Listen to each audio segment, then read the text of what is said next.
Assalamualaikum warahmatullahi wabarakatuh. Salam budaya, salam pramuka. Balai Pelestarian Nilai Budaya Sulawesi Selatan sangat mengapresiasi upaya pemajuan kebudayaan melalui pengoptimalan media publikasi sehingga objek kemajuan kebudayaan yang diangkat dapat lebih mudah diakses dan menyentuh pelaku bidang budaya yang lebih luas. Mari kita dukung pengembangan kebudayaan dengan cerlang, cermat, olah peluang. Budayaku, budayamu, budaya kita semua. Indonesia.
Desa Tanderlo itu adalah sebuah desa yang ada di pegunungan dari Kecamatan Ulumanda, Kabupaten Majene.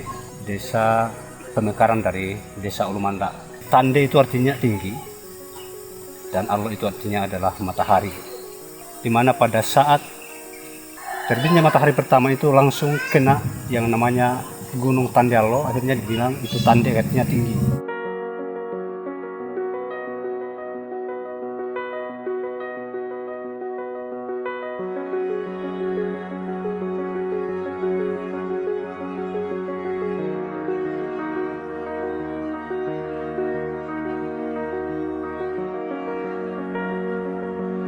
Desa Tanderlo itu terdiri dari 9 dusun.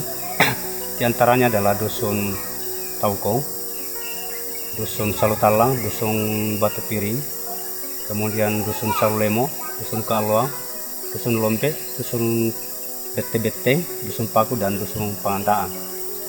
Kemudian jumlah penduduk itu sebanyak 1904, di mana laki-laki itu berjumlah 983 dan perempuan 927.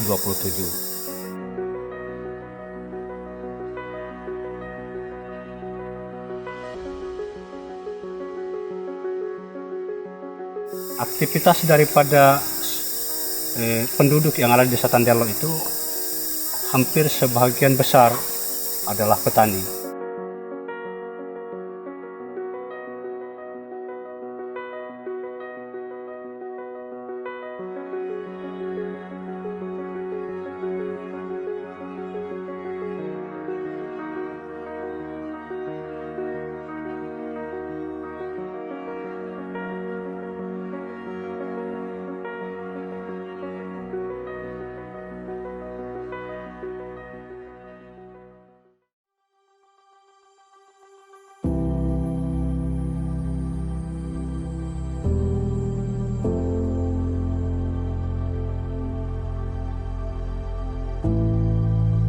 Alam yang berbukit dengan beberapa sungai yang mengalir bening, diselimuti hutan hijau dengan pepohonan tropis, menjadikan negeri Ulumanda negeri penuh pesona, eksotisme yang menawan.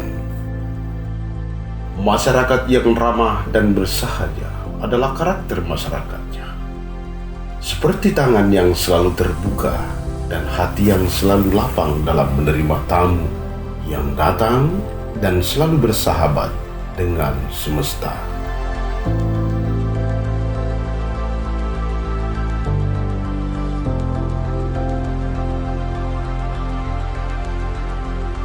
Prinsip dasar yang dianut oleh masyarakat Ulumanda dalam tata budaya dan tata istiadat yang berlaku khususnya di lembaga Tomakaka Ulumanda adalah adat Tuho. Adat Tuho ini sebetulnya pertama kali diperkenalkan oleh Nenek Tomampu atau disebut dengan London Dehata. Kenapa ini muncul? Oleh karena pada zaman itu terjadi hukum rimba. Karena terjadi hukum rimba, maka oleh Nenek Tomampu memperkenalkan satu konsep yang disebut dengan adat Tuho. Apa konsepnya adat Tuho? Konsepnya adalah nibata dibiti tahu, tapa dibiti tedong atau bahi, nibata dibiti tedong atau biti bahi, tapa di barang-barangan. Oleh karena itu, prinsip ini yang diperkenalkan oleh Nenek London Dehata atau Nenek Tomampu menjadi spirit sumber dari segala sumber hukum yang berlaku di adat Tuho.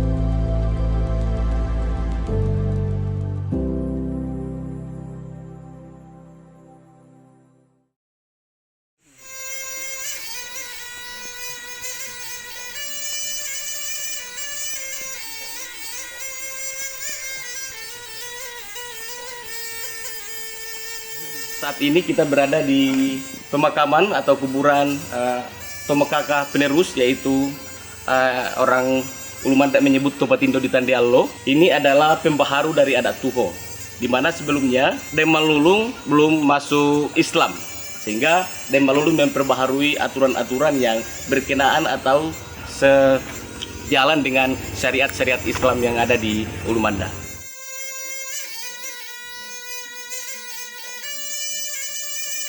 Kamar Kasang ini adalah penerus Tomakaka, di mana di Ulumanda ini seorang raja bergelar sebagai Tomakaka, yang kalau kita telusuri berbagai sumber sejarah tentang kepemimpinan di Ulumanda itu banyak sekali ya. Yang tadi kita sebut berasal dari Demalulung sampai turunannya ke bawah.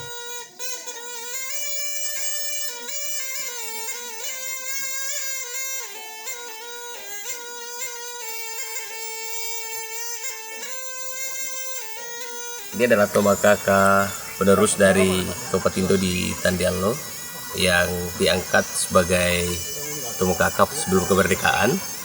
Ini juga sebagai pemimpin laskar pejuang Mandar yang dibawa kepemimpinan Andi Depu yang ada di Mandar.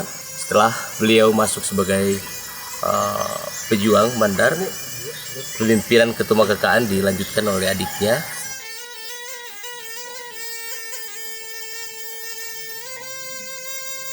Ini adalah Tomakaka pelanjut dari kepemimpinan Tomakaka Dem Pajalang. Beliau adalah kepala distrik. Beliau bernama Tomakaka Dem Pagunung. Beliau juga adalah salah satu pejuang kemerdekaan. Banyak tokoh-tokoh masyarakat di Ulumanda ini yang menyaksikan di masa kepemimpinannya yang begitu karismatik. Selain itu, beliau ini adalah orang tua dari Sekretaris Provinsi Sulawesi Barat, Dr. Haji Muhammad Idris Dem Pagunung.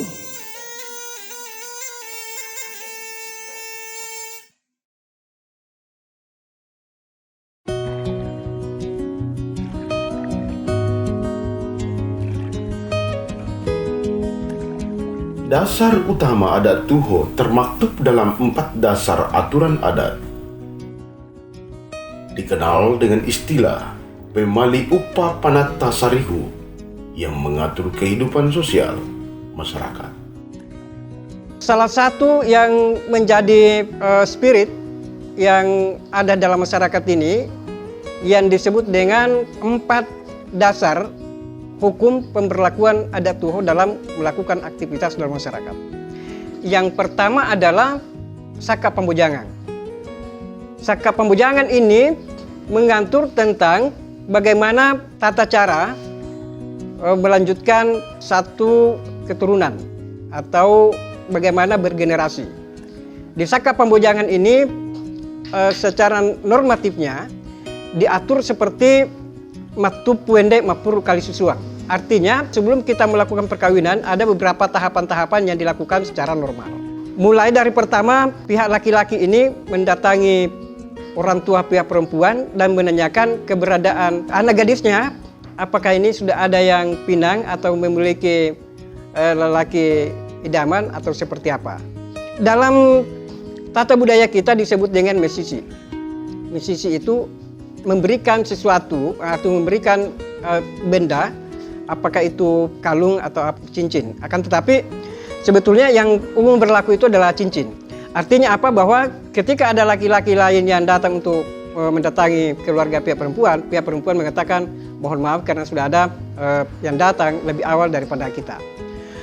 Selanjutnya ada disebutkan dengan mambaha atau kita mendatangi pihak perempuan untuk meminang secara resmi. Apa isinya bahaang atau apa yang kita bawa untuk meminang perempuan? Di antaranya itu adalah semua pakaian-pakaian perempuan itu dimasukkan di dalam koper sebagai simbol bahwa betul ada keseriusan untuk meminang gadis itu. Pada saat meminang ini ada pembicaraan. Pembicaraan pertama adalah dibuka oleh tomakaka yang menghadiri langsung perkawinan atau yang diutus khusus oleh tomakaka untuk menghadiri pertemuan perkawinan itu, pambahaang. Ya, di acara misalnya perkawinan, biasanya itu di Lumanda harus dihadiri oleh pemangku adat. Kalau pada saat itu kemudian keluarga besar perempuan mengatakan ini tidak ada, maka pihak laki-laki menyampaikan hajatannya. Apa hajatnya? Adalah ingin mempersunting anak gadisnya atau disebut dengan bahasa lokal kita masambung belajang, atau dalam pengertian bahwa kita mau menyambungkan ikatan kekeluargaan. Jadi setelah hajatannya laki-laki ini diterima, kemudian menentukan waktu kapan lagi untuk pembicaraan berikutnya. Diberikan renggang waktu atau tenggang waktu itu 7 hari. Setelah cukup 7 hari, kemudian pihak laki-laki mendatangi kembali perempuan dan langsung menentukan hari H, kemudian kita masuk Pasoro. Ini adalah salah satu budaya yang unik dan tidak dimiliki oleh daerah-daerah lain.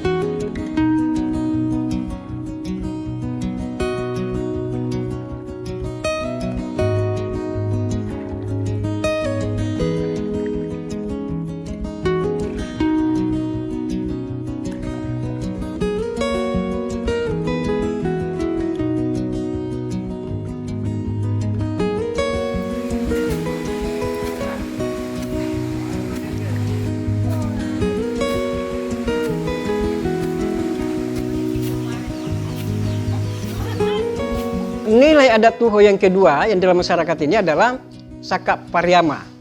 Ini Saka Pariama ini berhubungan dengan pertanian, berhubungan dengan masyarakat turun ke ladang untuk bertani. Nah, sebelum kita turun bertani, ada yang disebutkan dengan Makbase Piso. Apa tujuannya ritual ini? Adalah prinsipnya bermohon atau memohon kepada Allah Subhanahu wa taala agar di dalam membuka ladang ini dapat berhasil, hasilnya melimpah dan tidak ada gangguan-gangguan. Itu filosofi yang ingin dicapai di dalam melakukan ritual Makbase Piso. Siapa yang pimpin itu adalah Sokbo. Jadi Sokbo itu ditugasi memang untuk mengatur tentang tata cara bercocok tanam, kapan kita mulai untuk bercocok tanam, memberitahukan tentang situasi terkini tentang perkembangan cuaca yang berhubungan dengan pertanian.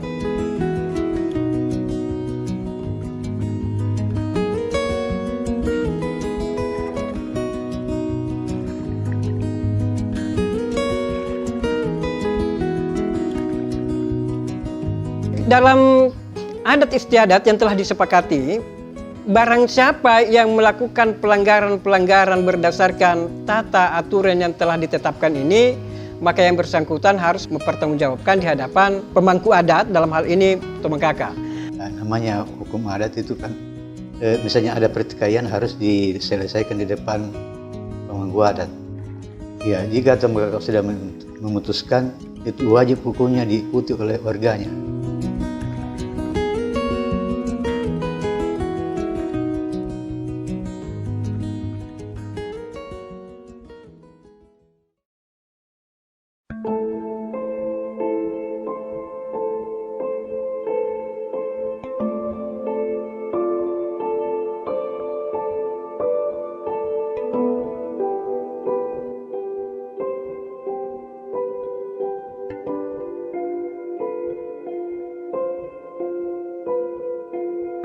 selanjutnya adalah Pandato Mate.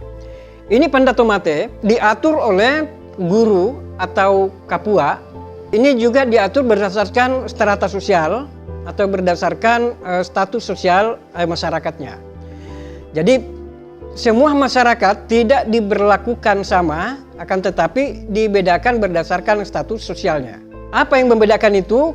Ada perlakuan khusus. Misalnya kalau yang meninggal itu adalah bangsawan atau keluarga bangsawan atau yang disebut dengan patola, biasanya ada perlakuan yang diberikan. Apa itu perlakuannya? Pertama adalah ada namanya kain barata yang panjangnya tergantung. Bisa jadi 30 meter, bisa jadi 50 meter panjangnya, kemudian ini disungkupkan ke keranda pada saat dibawa ke pemakaman. Untuk bisa membedakan mana keluarga yang meninggal dan mana yang pelayat biasa, maka ada namanya kain barata yang diikatkan di kepala. Nah, sehingga yang datang ini tahu persis itu bahwa yang menggunakan kain barata ini adalah keluarga yang meninggal. Akan tetapi tidak semua orang yang meninggal ini menggunakan kain barata, karena yang menggunakan kain barata itu adalah termasuk keluarga besar Tomekaka atau disebut dengan pemangku adat.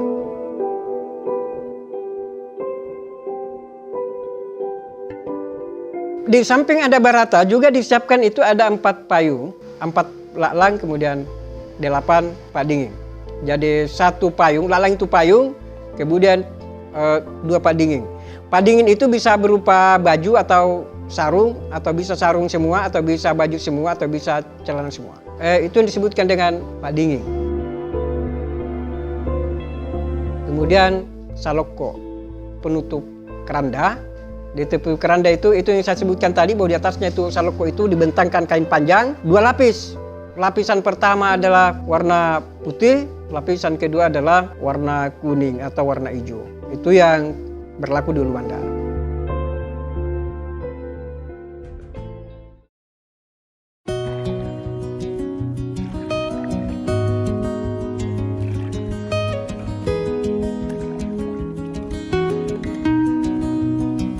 Kemudian yang keempat adalah Repongulu Rendenga Talotong. Ini persoalan hukum. Dalam filsafat kita disebutkan bahwa mena mangita balibungan ada tuho mo mate maco atakadake. Artinya bahwa siapa saja yang datang di tempat ini, di wilayah Ulumanda ini, apakah misalnya orang itu dalam keadaan susah ataukah misalnya diburu mau dibunuh dan sejenisnya, sampai di Ulumanda ini sudah terlindungi. Jadi sebetulnya Ulumanda ini tempat untuk suaka politik itu. Jadi siapa saja yang berkasus kemudian datang di Ulumanda, orang yang datang untuk mencari itu dia tidak bisa langsung menghakimi orang tersebut tanpa sepengetahuan atau tanpa seizin dengan lembaga adat. Jadi semua yang ada di situ tidak ada persoalan. Ini beberapa kasus yang terjadi sebetulnya terjadi di daerah kita di Ulumanda. Di antaranya pada saat terjadi perang ada pelarian 710 yang masuk di daerah kita ini, yang lari dari kesatuannya, kemudian diselamatkan oleh Tomekaka Ulumanda dan tak seorang pun dari kesatuan itu yang mampu mengambil atau mendatangi itu. Ini disembunyikan. Ya, kendati pun Tomekaka pada saat itu diberondong mortir, diberondong peluru, diculik dan lain sebagainya, akan tetapi dia tetap mempertahankan bahwa orang ini tidak bisa diambil tanpa kita yang menyerahkan orang tersebut.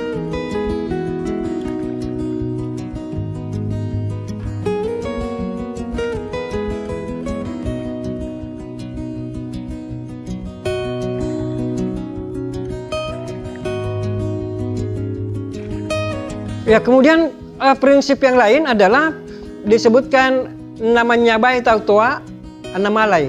Artinya bahwa di sana itu tidak ada perilaku atau hukum yang diberlakukan pada orang. Kalau kita melihat orang itu dikatakanlah sengsara atau mau mati atau mau celaka, maka apa yang kita lakukan itu bagaimana orang itu kita berikan kekuatan sehingga dia bisa hidup, dia memiliki kekuatan atau dia bisa bersemangat kembali. Jadi Adat Tuho sebetulnya kalau kita maknai dari keseluruhan rentetan-rentetan filosofi yang diajarkan oleh Adat Tuho, intinya cuma satu, Sikalemui. Tidak ada persoalan-persoalan yang tidak bisa selesai, yang tidak bisa terselesaikan kecuali dengan prinsip Sikalemui. Ketika kita melakukan sesuatu atau kita melakukan gerakan-gerakan yang mengarah pada di mana orang itu akan merasa celaka atau orang itu akan merasa tersingkir, maka yang muncul itu adalah Sikalemui. Jadi Adat Tuho sebetulnya itu adalah tempat bersandarnya orang lemah. Sehingga kalau ada orang lemah itu bersandar ke Adat Tuho, orang lemah itu menjadi kuat. Sikalemui muncul di situ. Ada orang yang mau kawin akan tetapi dia tidak memiliki apa-apa, Sikalemui muncul.